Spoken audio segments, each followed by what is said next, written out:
اور میرے عزیز ساتھیوں السلام علیکم۔ آج مجھے جس موضوع پر شیئر کرنے کا موقع ملا ہے اس کا عنوان ہے انسانی کردار قیمتی ہوتا ہے۔ دنیا میں ہر چیز کی کوئی نہ کوئی قیمت ہوتی ہے۔ وقت، جگہ اور مارکیٹ اس کی قیمت کا تعین کرتی ہیں، لیکن انسان سمجھتا ہے شاید وہ قیمتی ہے، شاید دنیا اس کو اس کی قیمت دے گی، مگر یاد رکھنا قیمت جب بھی لگتی ہے انسانی تجربات کی لگتی ہے، انسانی معراج کی لگتی ہے، انسانی کام کی قیمت لگتی ہے، انسان کی صلاحیت کی لگتی ہے، انسان کی معراج کی لگتی ہے۔ اگر یہ سب خصوصیات عام میں نہیں تو آپ کبھی بھی زندگی کی دوڑ میں مقابلہ نہیں کر سکتے۔ انسان سمجھتا ہے شاید وہ قیمتی ہے، لیکن قیمتی اس کا کردار ہوتا ہے، قیمتی اس کا معیار ہوتا ہے۔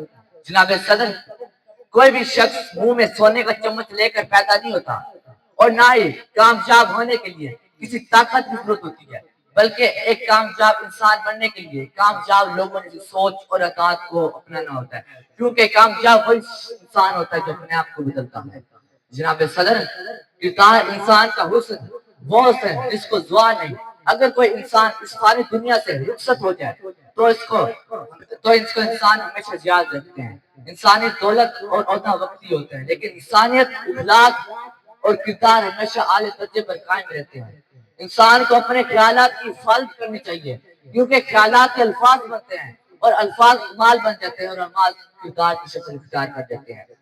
جناب صدر، اگر کسی انسان کے پاس ایک پختہ سوچ ہے، ایک نظریہ ہے، ایک مضبوط کردار ہے اور اعلیٰ اخلاق ہے تو آپ قیمتی ہیں اور دنیا آپ کو منہ مانگی قیمت ادا کرے گی۔ اگر اس انسان کے پاس یہ قیمتی نہیں، اگر یہ انسان کے پاس یہ خصوصیات نہیں تو وہ قیمتی نہیں۔ کوئی بھی کمپنی یا شعبہ انسان کی قیمت نہیں لگاتی، بلکہ اس کی سوچ اور نظریات کو پڑھنے کے بعد اس کے کام کی قیمت لگائی جاتی ہے۔ حسن کردار سے نور مجسم ہو جا، حسن کردار سے نور مجسم ہو جا، کہ ابلیس بھی تجھے دیکھیں تو مسلمان ہو جائے۔ جناب صدر، میں آخر میں صرف اتنا کہنا چاہتا ہوں کہ دولت تو وراثت میں مل سکتی ہے، لیکن کردار اپنے پہچان سے بنتی ہے۔